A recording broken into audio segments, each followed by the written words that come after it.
안녕하세요. 오늘 저와 함께 3월 31일 속회공과 마태복음 25장을 공부해 보도록 하겠습니다. 마태복음을 기록한 사람은 예수님의 제자 세리 마태였죠. 마태가 예수님의 주옥 같은 말씀을 편집을 해서 마태복음 26장까지 기록을 했습니다.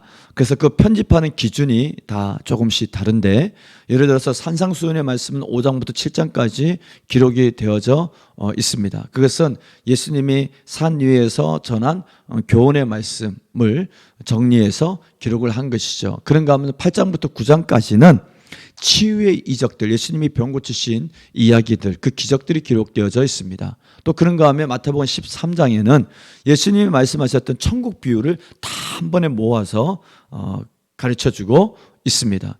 한 자리에서 여러 가지 비유를 얘기하신 것이 아니라 천국 비유를 여러 번 말씀하셨는데 그 비유를 다 편집해서 13장에 모았던 것이죠. 그런가 하면 오늘 살펴볼 마태복음 25장은 24장부터 25장까지의 내용은 동일한 주제를 기록되어져 있습니다. 즉 종말에 관한 마지막 때에 대한 말씀이 24장, 25장이 기록되어져 있는데, 특히 마태복음 25장에는 세 가지 비유가 나옵니다.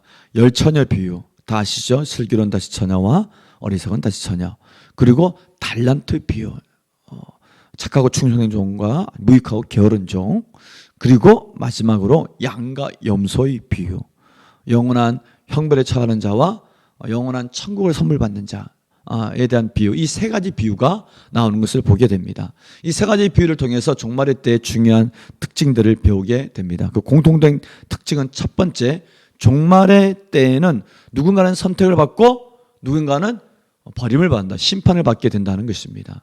모든 사람이 구원받은 것은 아닙니다. 그런데 이 비유의 대상을 보면은 신자와 불신자를 나누고 있는 것이 아니라 교회 안에 있는 사람들, 신자들 중에 선택된 자가 있고 선택받지 못한 자가 있다. 즉 신자들 중에 구원받는 자가 있고 구원받지 못하는 자가 있다. 진짜가 있고 쭉정이가 있다는 것을 얘기해 주고 있습니다. 두 번째는 그 종말의 때는 언젠가 반드시 임하게 되었는데 그건 아무도 모르고 하늘에 계신 아버지만이 아신다.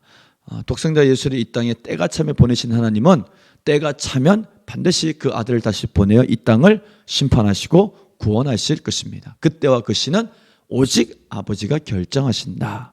세 번째, 그렇기 때문에 항상 깨어서 종말의 때를 준비해야 됩니다.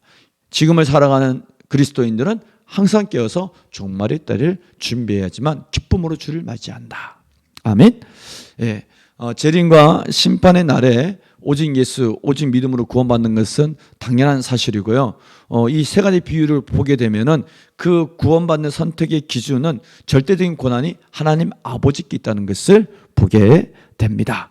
자, 그래서 오늘 이 25장의 비유를 통해서는 종말과 심판, 그리고 하나님 나라가 어떤 나라인지 그 속성에 대해서 배우게 됩니다. 자, 그리고 예수님의 권면을 따라 그 날을 준비하게 되는 것이죠. 자, 말씀 나누기 풀어보도록 하겠습니다. 1번 문제, 인자 곧 예수 그리스도께서 재림하셔서 영광의 보좌에 앉으신 후에 행하시는 일은 무엇인가요? 자, 마지막 때의 모든 천사들과 함께 영광의 보좌에 앉아서 하시는 일은 심판 일을 하는 일을 하시죠. 근데 그 과정을 보면 모든 민족을 먼저 불러 모은다. 그 모든 민족을 각각 구분하여 나눈다. 예수님의 비유에 의하면 오른쪽에는 양, 왼쪽에는 염소로 구원받는 자와 구원받지 못하는 자를 구분하여 나누었습니다. 두 번째 문제, 예수님의 비유에서 의인과 악인을 가르는 기준은 무엇입니까? 의인과 악인을 가르는 기준은 지극히 작은 자 한 사람에 한 것이 내게 한 것이다, 이 말씀이죠.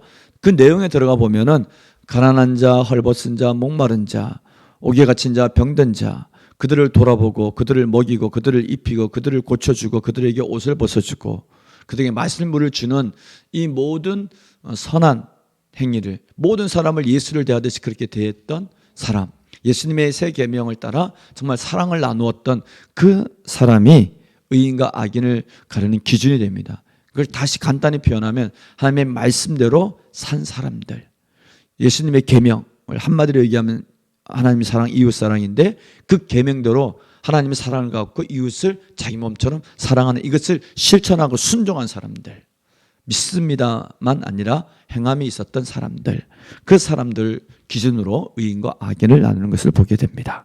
자, 의인은 어떤 보상을 받습니까? 창세로부터 준비된 하나님 나라가 그들의 나라가 됩니다. 영원한 복, 하나님이 준비하신 그 영원한 복을 누리게 됩니다. 반면에 악인은 영원한 형벌에 처해지게 됩니다. 자, 이번에 두 번째 문제, 과연 인간의 노력으로 의인이 될 수 있을까요? 없습니다. 절대 될 수가 없습니다. 선행으로 착한 일 많이 한다고 자기 전 재산을 가난한 사람이 나눠준다고 될 수 있을까? 그렇지 않습니다. 그건 구원받는 자가 해야 될 마땅한 선행이고, 선행이 구원의 조건 또는 구원의 사유가 되지는 않습니다. 바울은 이렇게 얘기했습니다. 그래서 오직 그 은혜에 의하여 믿음으로 말미암아 구원을 받았으니, 구원은 나에게서 난 것이 아니요 하나님의 선물이다. 즉 인간에게서 날 수 있는 것이 아니라, 인간의 노력, 인간의 의지, 인간의 헌신이 아니라 오직 전적인 하나님의 은혜, 오직 믿음으로 구원을 받는다. 이것이 정확한 구원론입니다. 말씀 나중에 읽고 마치겠습니다. 우리는 혈통이나 율법적 행위가 아닌 오직 믿음으로 구원받습니다. 그런데 예수님이 말씀하신 믿음은 입으로만 주장하는 것이 아닌 하나님의 뜻을 알고 그 뜻에 순종하는 것까지 포함합니다. 하나님은 우리가 그분과의 수직적 관계와 더불어 사람들과의 수평적 관계에서도 온전하기를 요구하십니다. 하나님의 바람은 단순히 도덕적 선행의 차원에 머물지 않습니다. 우리에게 유익이 되어서가 아니라 오직 하나님 뜻이기에 사람들을 선대하기를 원하십니다. 하나님 뜻대로 그리스도를 믿고 따를 때 하나님은 우리를 의롭다 인정하십니다. 아멘.